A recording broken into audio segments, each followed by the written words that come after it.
강도와 성폭행과 살인이 네. 한꺼번에 일어난 용인 택시 연쇄 강도 살인 사건으로 보도가 된 사건입니다. 2002년 4월에 김경훈이라고 하는 소위 이제 주범인데요. 네. 28살이었었고 같이 범행을 저지른 공범은 허재필이라는 자였었는데 24살이었습니다.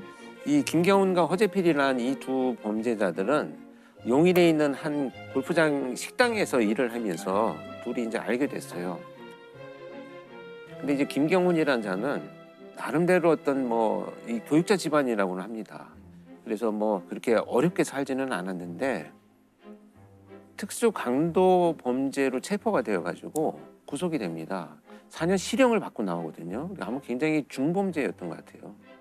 어찌됐건 그 범죄를 저지르고 난 이후에 총 전과 7범의 범죄를 저지르면서 계속 범죄를 이어왔습니다. 이제 그 당시의 수사 기록들을 검토를 해보면 대부분 성범죄와 관련된 범죄가 계속 이어져 왔다. 그래서 돈과 여성에 어떤 집착하는 네. 이런 유형이었다라고는 알려지고는 있습니다. 근데 허재필은 의외로 뭐 그런 어떤 그 전과가 없어요. 빚이 좀 있었다 그래요. 근데 당시에 월급이 이제 워낙 얼마 되지 않으니까 김경훈이가 이제 제안을 합니다. 택시로 위장 강도를 해서 너희 빚을 내가 갚아주고 같이 우리가 뭐 유흥비에 쓰자. 그래서 2002년 4월 18일에 이제 범행을 시작하는데요. 둘이서 차를 타고 가가지고 허재필은 트렁크에 숨어 있고 김경훈이가 자신이 알고 있는 여성에게 그날 잠깐 만나자라고 이제 제안을 해서 영동 고속도로 상에 있는 한 휴게소로 이제 유인을 해서 태워서 갑니다.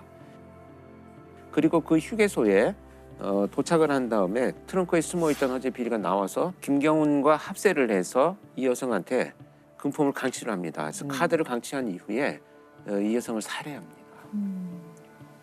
그리고 이제 인근에 안매장을 한 뒤에 12회에 걸쳐서 286만 원을 인출을 합니다.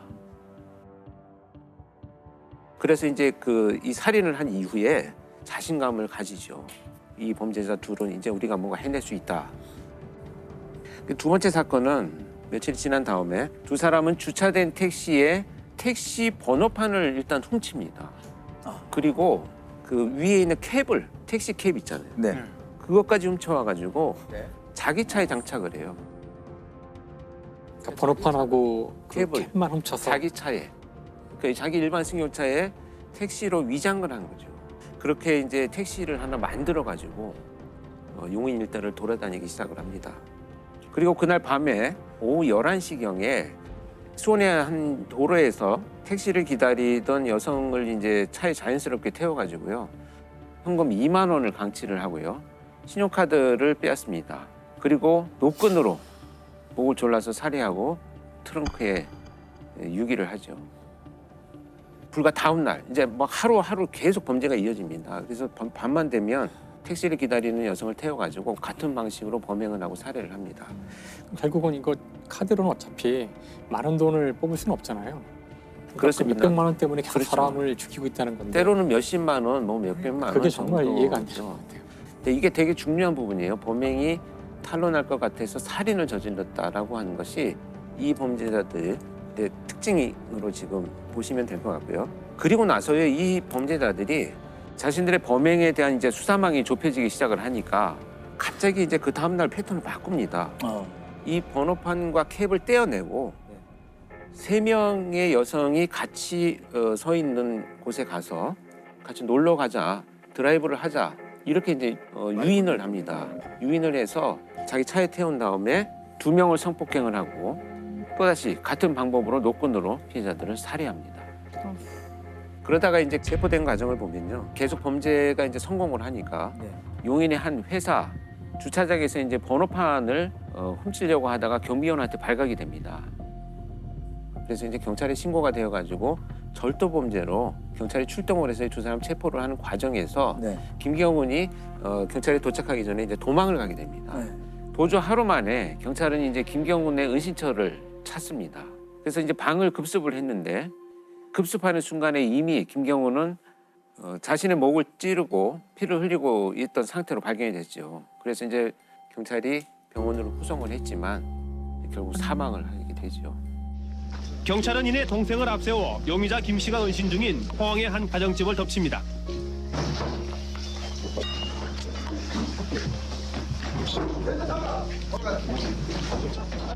방 안에 숨어있던 용의자 김 씨는 경찰이 들이닥치자마자 바로 자결을 시도합니다.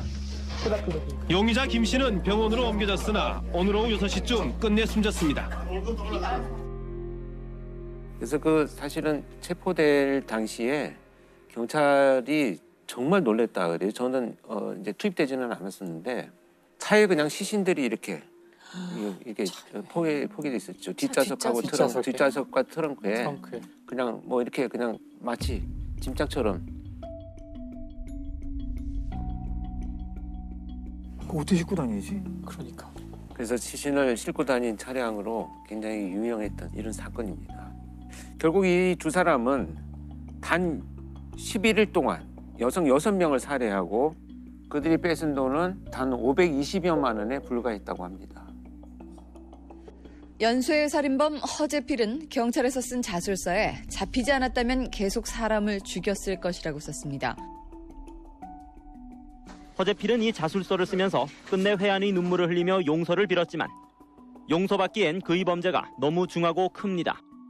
허재필은 체포가 되어가지고 사형 선고를 받고 현재도 수감 중에 있습니다. 근데 사형수로 지금 현재까지 수감을 하고 있는 거죠.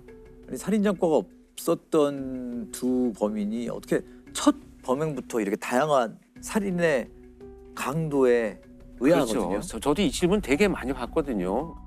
그런 일들은 사실 많이 일어납니다. 근데 이들이 갖고 있는 소위 목표는 자신이 원하는 어떤 목표를 이루기 위해서는 이것을 좀 도구처럼 쓴다는 건데 사이코패스들하고 좀 다른 의미를 갖고 있어요. 여기에서 우리가 어떤 걸 주목해야 되냐면 택시 연쇄 강도 살인 사건의 본질은 금품 감취의 목적인 강도 범죄를 이어나가기 위해서는 어떻게든 증거가 인멸되어야 되고 그렇죠. 증거 인멸의 방식은 성폭행을 하는 것이고 신고하면 결국 너만 손해다. 가족들이나 남편 또 다른 사람들이 알게 되면 이런 이제 신고되지 않는 범죄들이 훨씬 많고요. 네. 정확한 내용을 파악하기도 어려운 한계들이 있습니다. 또 신고율이 거의 10% 넘어가는 통계가 잘 없어요, 실제로. 전체 사건 중에 10%를 잡아도 아주 많이 잡는 통계고. 그다음에 여러 연쇄 사건으로 성폭행이 이어진다면 노출의 위험이 높기 때문에 결국 피해자를 살해하는 것이 자신의 금품 강취를 위해서는 필요한 그냥 도구적인 행동과 행위다 이렇게 이어지는 것이죠. 그러니까 쉽게 얘기하면 강도를 저지르려는 자들은 살인이나 성폭력으로 자연스럽게 이어질 수 있다라는 거죠. 그렇죠. 예, 결국은 이어지기도 하고 짧은 시간 안에 혼합되어서 나타나는 것이 우리가 연쇄를 빨리 차단해야 되는 가장 중요한 이유가 되겠습니다. 강도 범죄를 이게 조금 뭐 살인보다는 좀 가벼운 범죄 이렇게 볼 게 아니네요. 그렇죠. 보통 그렇게 보잖아요. 그래서 그렇죠. 예. 그래서 그냥 연쇄 강도야 한 10건 저질렀대. 뭐 차량 절도범이 10건 지금 발생을 했대라고 하는 것에 대해서 우리가 좀 심각하게 생각해야 될 필요가 있다 이렇게 말씀드리고 싶습니다. 연쇄 성범죄자들의 그들만의 특징이 있나요? 연쇄 성범죄자들만의 특징을 몇 가지만 요약을 해보자면 첫 번째로 범행 도구나 이런 것들을 좀 치밀하게 준비를 하고 납치, 유인, 감금 이런 것에 굉장히 능숙하기 때문에 네. 피해자들이 저항을 하지 못하는 경우가 많이 나타나고 있습니다. 그리고 익숙한 장소에서 범행을 계속 이어갑니다. 그러니까 자기들이 예. 의식한. 초기 단계에서 범행을 저지를 때 성공한 그런 익숙한 장소들이 있어요. 그다음에 이제 이 여러 연구에 의하면 사실 성범죄라고 하는 것이 성적 만족보다는 피해자에 대한 권력을 행사하고 통제하려는 욕구에서 비롯된다라고 하는 연구들이 굉장히 많습니다. 그래서 이런 그 몇 가지 특징들을 대표적으로 나타내는 범죄가 이중구 연쇄 성폭행 사건으로 알려져 있는 사건입니다. 1998년부터 2005년까지 발생한 사건입니다. 그래서 7년간이요? 7년간. 7년간 사실 이제 전국을 다니면서 범행을 저질렀는데 DNA로 밝혀진 것만 77건입니다. 나온 것만 DNA 이름으로. 검사로 확인된 것만 77건이고 체포된 이후에 밝혀진 것도 30건 정도가 되고요. 총 184명의 피해자를 남긴 정말 희대의 연쇄 성폭행 사건으로 남아 있습니다.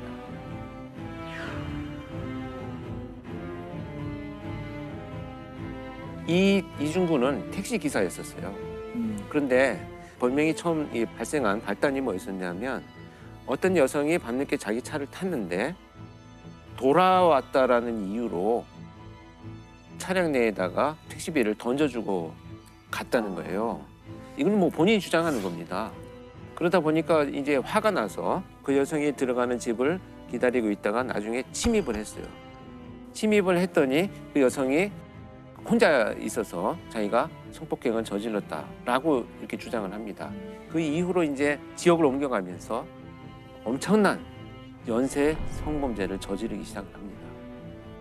주로 젊은 여성들이 많이 살고 있는 대전의 한 원룸촌입니다. 지난 10년간 이 지역에서만 100여 건의 성폭행이 신고돼 여성들의 불안감이 계속되었습니다. 답답하죠. 왜 못 잡을까? 빨리 잡혔으면 하는 바람이죠. 아니, 피해자 수도 굉장히 충격적이고 수법도 굉장히 지능적이고 잔인하다고 들었거든요. 이 정말 이런 연쇄 범죄가 성폭행을 목적으로 한 범죄인데 이 성폭행이 첫 번째 범죄를 자기가 진술한 것처럼 화풀이를 했다라고 하는 이 진술이 되게 중요한 부분이거든요.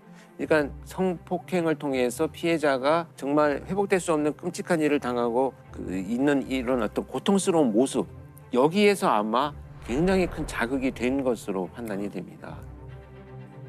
그러다 보니까 범행이 이어져가는 수법도 굉장히 지능적이었고 잔혹했습니다. 범행 초기엔 주로 원룸에 혼자 사는 여자들이 대상이었습니다. 늦은 밤 귀가하는 여성을 따라 들어가거나 아예 가스 배관 등을 타고 미리 들어가 여성이 귀가하길 기다렸다가 성폭행하는 식이었습니다. 이후 발바리의 범행은 갈수록 점점 더 대담해졌습니다. 같은 장소에서 여러 명의 여성을 동시에 성폭행한 경우도 여러 차례 있었습니다.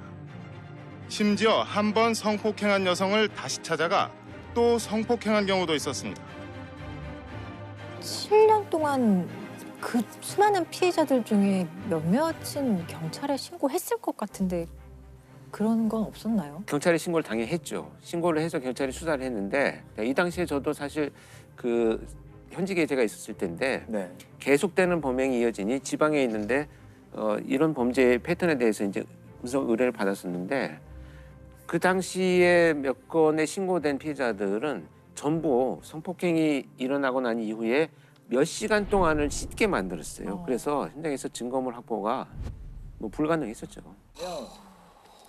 피해자들이 그러고 나니까 신고를 해도 불가능하겠다라고. 체포가 불가능하겠다라고 포기하는 부분들도 많이 있었고요. 그러나 이제 뭐 증거가 나중에 나오긴 했습니다만 이 연쇄 성폭행 이중구의 이런 범죄 유형이야말로 우리가 생각하는 어떤 테러와 같은 정말 성범죄죠. 이런 끔찍한 범죄 행각을 좀 끊지 못했던 이 심리가 뭘까요? 이런 범죄를 저지르는 자들이 마치 이제 중독이라고 표현하는 이 뇌 기능의 변화를 같이 일으킵니다.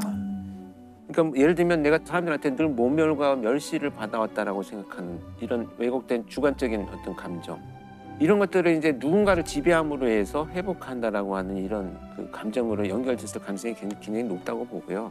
그래서 저는 이 연쇄 성폭행 범죄자들이 성중독이라고 생각을 합니다. 자, 이 잔인했던 이중구의 범죄는 어떻게 마무리가 되나요? 결국은 이제 끝까지 이제 이 여러 군데 지역에서 발생한 범죄자들을 이제 경찰이 신고로 받기 시작하면서 DNA를 확보를 합니다. 발발이 이중구 씨 검거에 결정적인 역할을 했던 것은 DNA 감식 기법. 경찰은 범행 현장에 남겨진 통신과 차량 정보를 모두 뒤져 최소한 2번 이상 등장하는 10명으로 용의자를 압축해 주거지 파악에 들어갔습니다. 이 씨는 용의자 중 한 사람으로 지목됐고 이 씨 집에 남아있는 자녀의 DNA를 확인한 결과 가장 유력한 용의자로 결론 내렸습니다. 이중구의 형량은 어떻게 됐나요? 그래서 이제 그 최종 77건의 성폭행 사건의 범인으로 일단 확정이 되어가지고 무기징역이 선고가 됩니다. 오늘 제가 말씀드린 것은 연쇄 강도 강간 범죄지만 연쇄 범죄는 시작되는 순간 결국 계속되는 자극의 발전으로 진화가 되기 때문에 초반 수사가 중요한 유형의 범죄입니다.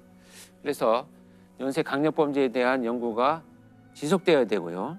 그에 따른 실효성 있는 예방 대책도 늘어나야 된다 이렇게 생각을 합니다.